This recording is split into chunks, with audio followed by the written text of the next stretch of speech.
Assalamualaikum warahmatullahi wabarakatuh.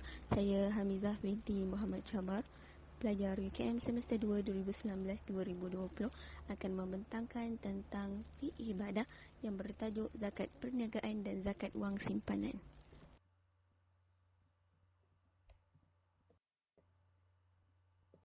Zakat perniagaan. Zakat perniagaan ialah zakat yang wajib dikeluarkan hasil daripada harta perniagaan sama ada berasaskan pembuatan, pelombongan, perikanan, perkapalan, pembekalan, pertanian, perkhidmatan atau sebagainya dengan tujuan diperniagakan. Dalil zakat perniagaan daripada surah Al-Baqarah ayat 267 yang bermaksud, wahai orang-orang yang beriman, keluarkan zakat sebahagian daripada hasil usaha kamu yang baik-baik dan sebahagian dari apa yang kami keluarkan dari bumi untuk kamu.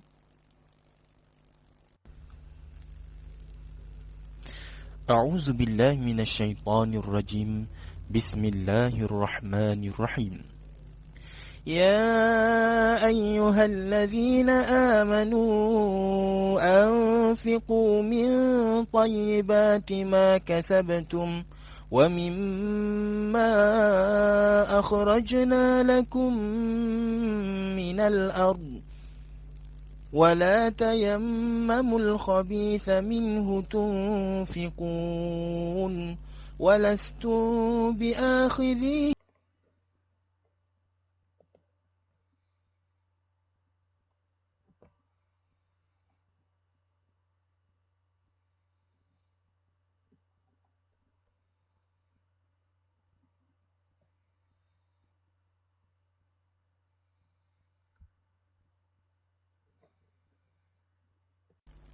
Beberapa ulama tabi'in memberikan pendapat tentang asas perkiraan zakat perniagaan ini, di antara yang masyhur sebagaimana yang dikatakan oleh Abu Ubaid.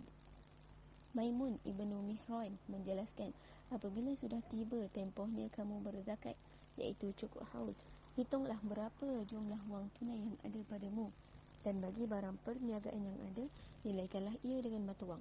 Begitu juga segala hutang pelangganmu yang mampu diharapkan kembali hendaklah diambil kira, dan kemudian tolakkan hutangmu sendiri. Barulah dikeluarkan zakat atas bakinya itu. Syarat wajib zakat perniagaan yang pertama ialah Islam, yang kedua merdeka, yang ketiga harta yang halal, yang keempat cukup nisab, yang kelima cukup haul, dan yang keenam harta yang produktif.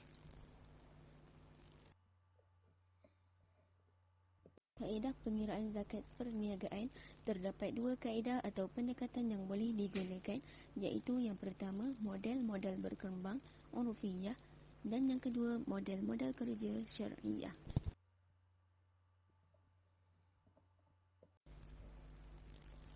Bagaimana kaedah model-model berkembang? Kaedah ini mengambil kira ekuiti pemilik entiti perniagaan tersebut, sumber-sumber pembiayaan kewangan, dan dibuat pelarasan sama ada dicampur atau sebaliknya. Di dalam istilah yang lebih ringkas ialah modal asal dicampurkan dengan keuntungan.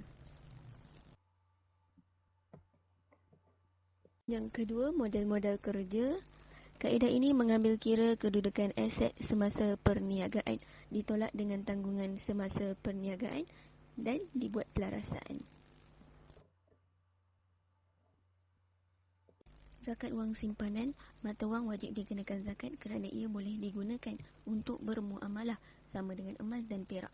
Wang sama ada berbentuk kertas, shilling atau sebagainya, setaraf dengan emas dan perak sebagai satu kuasa membeli. Nisab zakat wang simpanan adalah berdasarkan nilai semasa bagi nisab emas 20 miskol, iaitu 85 gram, atau perak 595 gram.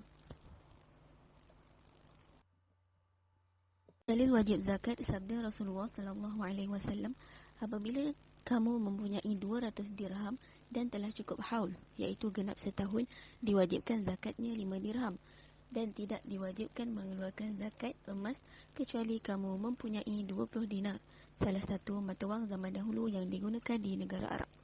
Apabila kamu mempunyai 20 dinar dan telah cukup haulnya, diwajibkan zakatnya setengah dinar, Demikian juga kadarnya jika nilainya bertambah dan tidak diwajibkan zakat bagi sesuatu harta kecuali genap setahun. Hadis riwayat Abu Daud. Kaedah kiraan zakat wang simpanan: yang pertama, simpanan tetap; yang kedua, simpanan biasa; yang ketiga, simpanan dalam satu akaun; yang keempat, simpanan dalam beberapa akaun. Simpanan tetap ialah apabila sesuatu simpanan tetap itu telah genap setahun dan jumlahnya melebihi daripada paras nisab, iaitu nilai 85 gram emas, maka wajib dikeluarkan zakat sebanyak 2.5% daripada jumlah wang simpanan tersebut. Bagi simpanan biasa, ianya adalah dikira berdasarkan kepada jumlah baki pada hujung haul. Seterusnya, simpanan dalam satu akaun. Jika sesuatu simpanan itu telah genap setahun dan pada hujung haul, iaitu setelah ditolak faedah yang ada dalam tempoh tersebut, adalah melebihi paras nisab, maka seseorang itu wajib untuk mengeluarkan zakat atas wang simpanan. Yang seterusnya, simpanan dalam beberapa akaun. Jika seseorang itu mempunyai beberapa akaun simpanan, maka baki pada hujung haul dari setiap akaun simpanan tersebut mestilah dicampurkan untuk mengira zakat, walaupun mungkin jika dikira satu-satu akaun, baki hujung haulnya tidak mencukupi nisab.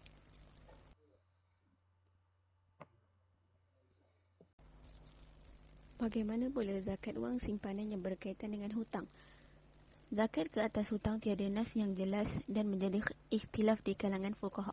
Perbezaan pandangan fuqaha ini adalah berasaskan sama ada zakat perlu dibayar ke atas wang yang dijangka terima ataupun tidak. Oleh itu, Majma' Fiqh Islami OIC memutuskan pemberi hutang adalah wajib membayar zakat setiap tahun jika penghutang itu mampu membayar pada tarikh haul pemberi hutang.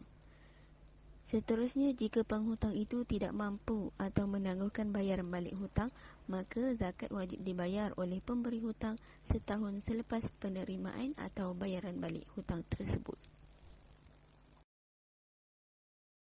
Zakat hutang meliputi aspek hutang yang boleh ditolak daripada harta wajib zakat adalah hutang yang perlu dibayar segera. Hutang yang pembayarannya bertangguh tidak mengurangkan zakat ke atas harta yang dimiliki tempoh semasa. Oleh itu, hutang yang perlu dibayar pada tempoh datang daripada hasil atau harta akan datang tidak boleh ditolak. Aplikasi zakat hutang bagi pemilik hutang, iaitu pemberi hutang. Wajib zakat ke atas pemberi hutang jika hutang yang diyakini dapat diperolehi dan perlu dibayar setiap cukup haul. Dan tidak wajib zakat hutang yang tidak diyakini dapat diperolehi dan bayar selepas cukup haul diperolehi.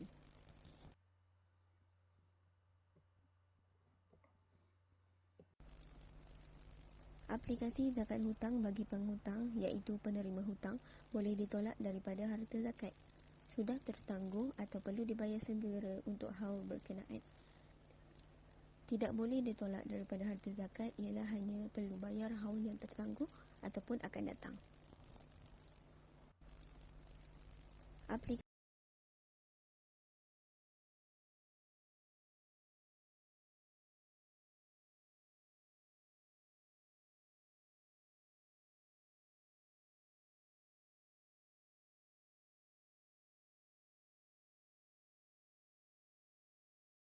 Sekian, terima kasih daripada saya, Hamizah binti Muhammad Jabbar.